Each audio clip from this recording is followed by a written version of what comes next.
Welcome to the deep dive. Today we're digging into a really interesting gadget, the Xiaomi Smart Projector L1. Yeah, this one's got a lot of eyes. It sits in that, budget zone, like $190 to maybe $250. Exactly. And the big question we're tackling, based on what we've read, is this.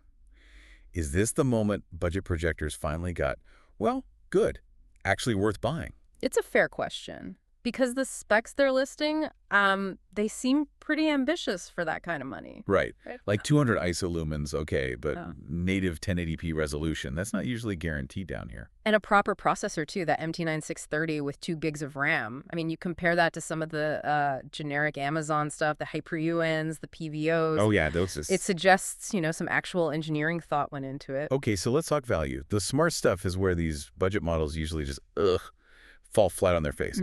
But this L1, it's got built-in Google TV, like proper Google TV with Netflix, YouTube. Yeah, preloaded, and apparently it actually works smoothly, which is a big step up. But even more, the sources are really highlighting the automatic stuff.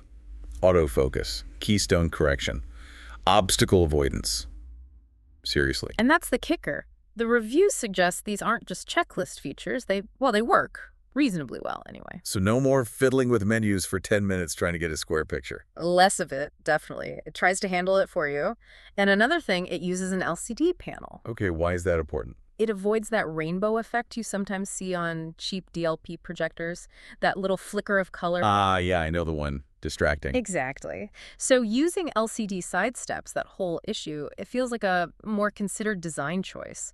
And something about it being sealed. Right, the fully sealed optical engine. That's huge.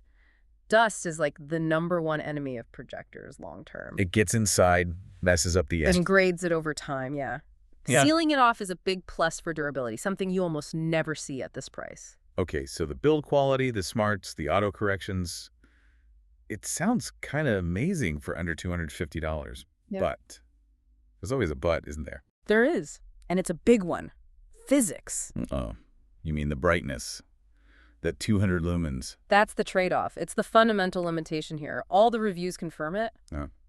You need near total darkness. Like draw the blackout curtains dark. Absolutely. Any real ambient light, even just some spill from another room or a dim lamp, and the picture just washes out. It becomes unwatchable, basically. So if you're thinking of using this for like casual afternoon viewing. Forget it. This is strictly a lights-off, dedicated viewing session kind of device. You, the user, have to control the environment completely. Okay, darkness required. Got it. Yeah.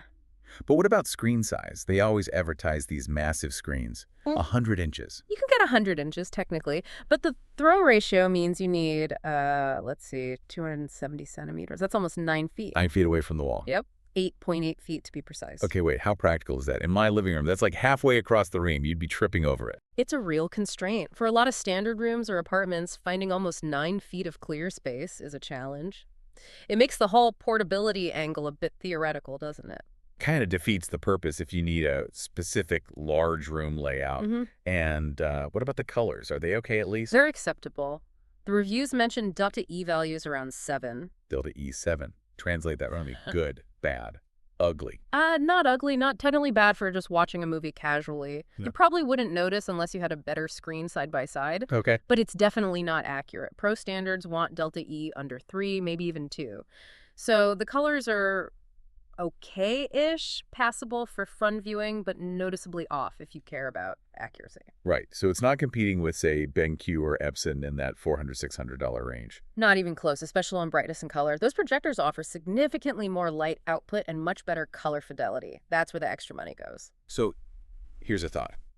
If I'm buying this budget projector, but then I maybe need to buy blackout curtains, figure out a weird mounting solution because of the throw distance, Yeah. am I really saving money? That's the crux of it, isn't it? The projector itself is cheap, but it demands a specific optimized environment that might have its own costs or compromises. So the L1, it seems like it's genuinely the best option in that sub-$300 category if, and it's a big if, you know exactly what you're getting into. Meaning you understand the brightness is low and you already have or you're willing to create that super dark room setup. Precisely. If you meet those conditions, the smart features and the auto setup stuff are genuinely good for the price. Okay, so wrapping this up. The Xiaomi L1 looks like a real contender in the budget space. Great smarts, decent build, helpful auto features. But it all hinges on that brightness.